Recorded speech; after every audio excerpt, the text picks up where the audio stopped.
Hello guys, welcome to our channel fantasy sports family. तो आज हम लोग बात करेंगे बीबीएल के मैच नंबर 21 के बारे में, जो कि खेला जाएगा Adelaide strikers versus Perth scorchers, दो टीमों के बीच में। तो ये मैच खेला जाएगा venue Adelaide Oval, Adelaide Australia में। और जो इसका टाइम है गाइस वो है 1:15 दोपहर का टाइम है, इंडियन टाइम है ये। तो टाइम आप रिमेंबर रखिएगा। पहले के मैचेस जो हुए हैं वो 1:45 पर स्टार्ट होते थे। ये मैच 1:15 पर स्टार्ट होगा इंडियन टाइम के अनुसार। तो जो भी गाइस फाइनल प्लेइंग 11 अपडेट्स और टीम्स होंगी तो वो मैं अपने टेलीग्राम चैनल पर पोस्ट कर दूंगा। तो टेलीग्राम चैनल आप ज़रूर ज्वाइन कर लीजिएगा, लिंक आपको मिल जाएगा डिस्क्रिप्शन बॉक्स में। ये है गाइज हमारा टेलीग्राम चैनल जिसका नाम है फैंटेसी स्पोर्ट्स फैमिली, जहाँ पर मैं अपने फाइनल स्मॉल लीग की टीम, प्लेइंग 11 अपडेट्स और अपनी विनिंग्स और कुछ मेंबर्स की विनिंग्स भी पोस्ट करता रहता हूँ। तो ज़रूर टेलीग्राम चैनल ज्वाइन कर लीजिएगा। अब बात कर लेते हैं पिछले 5 T20 बीबीएल मैचेस की, जो कि खेले गए हैं एडिलेड ओवल ग्राउंड पे। कैसा बिहेवियर रहा है? तो पहले बैटिंग करने वाली टीम ने जीते हुए यहाँ पर 4 मुकाबले और दूसरी बैटिंग करने वाली टीम ने जीता हुआ है सिर्फ और सिर्फ 1 मुकाबला। तो इस स्टैट से आपको पता चल जाता है कि पहले बैटिंग करना बहुत ही आसान है और चेस कर पाना इस ग्राउंड पे काफ़ी मुश्किल है, क्योंकि पिछले 5 मुकाबलों में 4 मुकाबले पहले बैटिंग करने वाली टीम ने जीते हुए हैं। एवरेज स्कोर की बात करें फर्स्ट इनिंग का, तो यहाँ से निकल के आ जाता है 160 रन्स, जो कि किसी भी T20 मुकाबले में अच्छा खासा स्कोर माना जाता है। तो अब यहाँ पर देख लेते हैं पिछले 5 मैचेस के स्कोर्स के बारे में। तो यहाँ से देख लेते हैं पिछले 5 स्कोर्स क्या कहते हैं। तो रीसेंट गेम जो हुआ था एडिलेड स्ट्राइकर और पर्थ स्कॉचर्स के बीच में, उसमें देखिए एडिलेड स्ट्राइकर टीम ने 165 रन किया, आसानी के साथ डिफेंड कर लिया, पर्थ स्कॉचर्स चेज नहीं कर पाई। सिडनी थंडर वाला मुकाबला देख लें तो 151 किया। इसी ग्राउंड पे गाइस मैं बात कर रहा हूँ, इसी ग्राउंड पे जो मैचेस हुए हैं, ये पाँचों मैचेस इसी ग्राउंड पे हुए हैं। पिछले सीजन के भी मैचेस इनमें इंक्लूड हैं, लास्ट 5 T20 बीबीएल के मैचेस। तो 151 भी आसानी के साथ डिफेंड हो गया गाइस। 217 बनाया हॉबर्ट हरिकेन्स ने, तो वो भी ईजिली डिफेंड हो गया। 162 भी डिफेंड हो गया है। और जब ब्रिस्बेन हीट ने 100 रन कर दिए तो वो फिर आसानी के साथ चेज हो गया। तो एवरेज स्कोर से 10-15 रन ज़्यादा या कम रन्स भी आसानी के साथ डिफेंड किए जा सकते हैं इस ग्राउंड पर। तो गाइज़ अब तक की इन्फॉर्मेशन से आपको क्या समझ में आया? आपको ये समझ में आया कि पहले बैटिंग करने वाली टीम के लिए विनिंग के चांसेस 90% हैं। तो टॉस के बाद जब आपके पास अपडेट आ जाएगा टेलीग्राम चैनल के द्वारा कि कौन सी टीम पहले बैटिंग कर रही है, तो आप अगर ग्रैंड लीग में 11 टीम्स लगा रहे हैं तो 7 से 8 टीम्स आप यही मान करके लगाएं कि जो टीम पहले बैटिंग कर रही है वही मुकाबले को विन करने वाली है। उसी को कंसिड्रेशन में लेते हुए आपको अपनी ग्रैंड लीग की 7 से 8 टीम लगानी है। वहीं आप 3 से 4 टीम ऐसे ही कंसिड्रेशन करके भी लगा सकते हैं कि जो टीम बाद में बैटिंग करेगी वो मैच को विन कर जाए। तो इससे क्या चांसेस होंगे गाइज आपके का आपका लॉस नहीं हो पाएगा ग्रैंड लीग में। अगर आप सेकंड बैटिंग करने वाली टीम जीतती है तो आपकी बाकी की चारों टीम रिकवर करा देंगी, और अगर फर्स्ट बैटिंग करने वाली टीम जीतती है तो आपको प्रॉफिट ही होने वाला है। तो अब बात कर लेते हैं बॉलर के परफॉर्मेंस के बारे में पिछले 5 T20 मैचेस में इसी ग्राउंड पे। तो देखिए पेसर्स की बात करें तो फर्स्ट इनिंग में यहाँ पर 468 रन देकर 17 विकेट्स लिए हुए हैं पेसर्स ने। सेकंड इनिंग में लगभग 400 450 रन सी देकर 24 विकेट्स लिए हुए हैं। टोटल इनका बन जाता है 920 पे 41 विकेट। वहीं स्पिनर्स की फर्स्ट इनिंग की बात करें तो 396 विकेट्स हैं, 396 रन्स देकर 11 विकेट्स हैं, माफ़ कीजिएगा। और सेकंड इनिंग में 214 रन देकर 9 विकेट्स हैं। टोटल इनके हो जाते हैं 20 विकेट 610 रन देकर। अब देखिए बॉलिंग के स्टैट से भी आपको यही समझ में आ रहा है कि फर्स्ट इनिंग में तो स्पिनर्स को थोड़ी बहुत हेल्प है भी, और पेसर्स को तो ज़्यादा है ही, जैसे कि 17 विकेट लिए हुए हैं। लेकिन सेकंड इनिंग में गाइज स्पिनर्स को उतनी हेल्प नहीं मिलने वाली, खास तौर पर इस ग्राउंड पे। वहीं सेकंड इनिंग में पेसर्स लगभग डबल से भी ज़्यादा विकेट्स निकाले हुए हैं स्पिनर्स के कंपैरिजन में। तो स्पिनर्स को पिक करना आप बिल्कुल भी ना भूलें सेकंड इनिंग में, और ग्रैंड लीग के लिए भी ये आपके लिए इंपॉर्टेंट इन्फॉर्मेशन बन जाती है गाइज। तो इससे ये कंफर्म हो गया कि पिच जो है वो पेसर्स के लिए काफ़ी फ्रेंडली है, जबकि फर्स्ट इनिंग में भी स्पिनर्स भी इफेक्टिव हो सकते हैं। तो बात कर लेते हैं अब रीसेंट फॉर्म क्या रहा है टीम्स का। तो यहाँ से सबसे पहले एडिलेड स्ट्राइकर की टीम की बात करें तो रीसेंट के दोनों मुकाबले जीत कर आ रही है, और पिछले 3 मुकाबलों में से एक मुकाबला विन किया है और पहला और तीसरा मुकाबला हार कर आ रही है। करंट जो पोजीशन है इस टीम की वो है 3rd प्लेस पॉइंट्स टेबल की बात करें तो। पर्थ स्कॉचर्स की बात करें तो शुरुआती मतलब रिसेंट के दोनों मुकाबले हारती हुई आ रही है, फ़िलहाल के जो मुकाबले हैं वो हारती हुई आ रही है, और 4 मुकाबले खेले हैं, 3 हारे हैं और 1 हो गया था नो रिज़ल्ट। तो इनका कुछ सही साठ समझ में आ नहीं रहा है कैसा क्या है। प्लेस है इनका 8th place, current points table की पोजीशन है। तो अब बात कर लेते हैं स्क्वाड और प्लेयर्स की परफॉर्मेंस के बारे में, रिस्पेक्टिव टीम्स के क्या होने वाली है। सबसे पहले बात कर लेते हैं एडिलेड स्ट्राइकर्स के स्क्वाड और प्लेयर्स के बारे में। तो स्क्वाड गाइज यहाँ पर मैंने बॉक्स के अंदर शो किया हुआ है, 18 मेंबर्स का स्क्वाड है ये। वीडियो पॉज करके आप पिक भी ले सकते हैं अगर आपको फर्दर इन्फॉर्मेशन कुछ लेनी है प्लेयर्स के बारे में। और अब नीचे बात कर लेते हैं प्रिडिक्टेड प्लेइंग 11 और प्रीवियस परफॉर्मेंस के बारे में, मैचेस में क्या रही है प्लेयर्स की। टॉप ऑर्डर में आपको यहाँ से नज़र आ जाएंगे जैक वेदरलेट और फ्लिप सॉल्ट, दोनों ही बैट्समैन ओपनिंग करेंगे। फ्लिप सॉल्ट बहुत ही ताबड़तोड़ बैट्समैन है, पावर प्ले में अच्छे रन्स करके दे सकता है। देखिए 4 मैचेस में कुछ खास परफॉर्मेंस नहीं दिया, 2 मैचेस में ज़रूर 25-28 करके दिया आपको, लेकिन रीसेंट मैच में फ़िलहाल के मैच में जो पर्थ स्कॉचर्स के अगेंस्ट खेला था 17th मैच BBL 2020 का, उसमें 51 रन्स करके आ रहे हैं। बहुत ही तेज़ी से बैट्समैन की थी, अच्छे रन्स कर दिए थे। तो हिट एंड ट्राई बैट्समैन है, इस ग्रैंड लीग में ट्राई कर सकते हैं। स्मॉल लीग में भी इनका परसेंटेज पिछले वाले मैच के वजह से बढ़ गया है, तो मे भी आप स्मॉल लीग में भी काफ़ी अपोजिशंस की टीम में आप इनको पाएंगे। वहीं दूसरी तरफ नाम आ जाता है जैक वेदरलेट का, जो कि अच्छे बैट्समैन है गाइज। ये आपको थोड़ा सा टिक के बैटिंग भी कर सकते हैं, तो इनको आप प्रेफर कर सकते हैं जैक वेदरलेट को स्मॉल लीग में भी।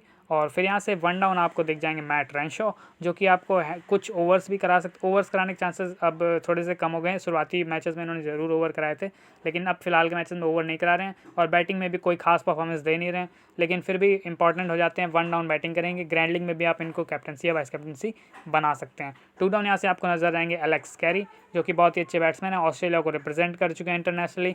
5 मैचेस में से 2 मैचेस उन्होंने मिस किए हैं और 3 मैचेस खेले हैं, जिनमें से एक में 55, 9 और 15 रन करके दिए हुए हैं। तो अब बात कर लेते हैं मिडिल ऑर्डर और लोअर मिडिल ऑर्डर के बारे में। मिडिल ऑर्डर में आपको यहाँ से नज़र आ जाएंगे जोनाथन वेल्स, जो कि आपको गाइज अच्छे रन्स करके दे सकते हैं अगर टॉप ऑर्डर फ्लॉप हुआ तो। देखिए मैं आपको लगभग एडलेस स्ट्राइकर के हर मैच में बताता हूँ कि जोनाथन वेल्स इंपॉर्टेंट पिक बन जाएंगे आपके, खास तौर पर ग्रैंड लीग में। ग्रैंड लीग में अगर गाइज जोनाथन वेल्स को आप पिक करते हैं तो टॉप ऑर्डर में से 3 में से किसी 2 बैट्समैन को तो आप ज़रूर ड्रॉप करें, तब आप जोनाथन वेल्स को एज अ वाइस कैप्टन अपनी टीम में रख सकते हैं या फिर ओनली एज अ प्लेयर भी पिक कर सकते हैं। अच्छा बैट्समैन है गाइज, अगर टॉप ऑर्डर फ्लॉप होता है तो आपको ज़रूर से ज़रूर रन करके दे सकते हैं। ये जो आप 31 और 36 रन देख रहे हैं, ये तभी किए इन्होंने जब इनको थोड़े बहुत ओवर्स खेलने का मौका मिला हुआ है। बाकी जो 7-8-0 रन हैं उनमें इनको ज़्यादा खेलने का मौका नहीं मिला है, क्योंकि ऊपर कैरी, मैट रेनशॉ और टॉप ऑर्डर के बैट्समैन ने अच्छा परफॉर्मेंस दे दिया था। फिर यहाँ से नाम आ जाता है मैथ्यू शॉर्ट का, जिन्होंने कुछ खास परफॉर्मेंस किया रही है, बॉलिंग इनसे कराई नहीं जा रही, तो इंपॉर्टेंट पिक बनते नहीं है बिल्कुल भी। हैरी निल्सन गाइज पिछले मैच खेला नहीं इन्होंने, तो ये शायद नहीं खेले, बाकी आप स्टैट देखना चाहें तो देख सकते हैं। फिर यहाँ से नाम आ जाता है one of the most important leg spinner Rashid Khan, और अफगानिस्तान का सबसे बड़ा स्पिनर बॉलर है, लेग स्पिन बॉलिंग कराते हैं, सबको पता है गाइस कितने बड़ा नाम है इनका, और अच्छी खासी बॉलिंग कर रहे हैं। रीसेंट मैच में भी 2 विकेट निकाल के आ रहे हैं, 29 रन भी कर दिए थे इन्होंने डाउन द ऑर्डर बैटिंग करते हुए। फिर पिछले मैच में भी 2 निकाले, उससे पिछले में, और बाकी के 3 मैचेस में 1-1 विकेट इन्होंने निकाला हुआ है। इंपॉर्टेंट बन जाते हैं, बॉलिंग और बैटिंग दोनों से कंट्रीब्यूट कर सकते हैं। अगर टॉप ऑर्डर बैटिंग करने का मौका मिलता है तो रन्स भी आपको करके दे सकते हैं। बॉलिंग की बात करें तो यहाँ से नाम आ जाता है डैनियल वॉलेल का, जो कि स्टार्टिंग के ओवर्स में अपनी बॉलिंग कंप्लीट करा लेते हैं, डेथ ओवर्स में बॉलिंग नहीं कराएंगे। स्विंग इनकी बहुत ही अच्छी होती है, बॉल शुरुआती में वो विकेट्स निकाल दे सकते हैं। देखिए अब आपको डैनियल वॉरेल को अगर टीम ने पिक किया हुआ है, ग्रैंड लीग की बात कर रहा हूँ दोस्तों, अगर टीम में पिक किया हुआ है तो आपको पर्थ स्कॉचर्स के टॉप ऑर्डर के बैट्समैन में से किसी 1 या 2 बैट्समैन पर रिस्क लेना होगा, क्योंकि आप क्या चाहेंगे, आप यही चाहेंगे कि डैनियल वॉरेल विकेट्स लें। और डैनियल वॉरेल विकेट्स कब ले सकता है, स्विंग बॉलिंग कराते हैं गाइस, शुरुआती के ओवर्स में ही विकेट ले सकते हैं। तो आपको पर्थ स्कॉचर्स के ओपनिंग के बैट्समैन में से किसी 1 या 2 बैट्समैन को ड्रॉप करना पड़ेगा, तभी आप डैनियल वॉरेल को टीम में पिक करें। अच्छी बॉलिंग करा के देने, रिसेंट मैचेस में आप विकेट्स देख सकते हैं, 2 और 1-1 विकेट निकाला हुआ है, एटलीस्ट 1 विकेट निकाल के दे रहे हैं। फिर यहाँ से नाम आता है डैनियल ब्रिक्स का, जो कि स्पिन बॉलर है गाइज, अच्छे विकेट निकाल दे सकते हैं। रिसेंट के 2 मैचेस में अच्छी परफॉर्मेंस दी है, 2 विकेट और 3 विकेट निकाल के दिए हैं, उससे पहले इनसे ज़्यादा बॉलिंग कराई गई और ना ही इनको विकेट्स मिल है।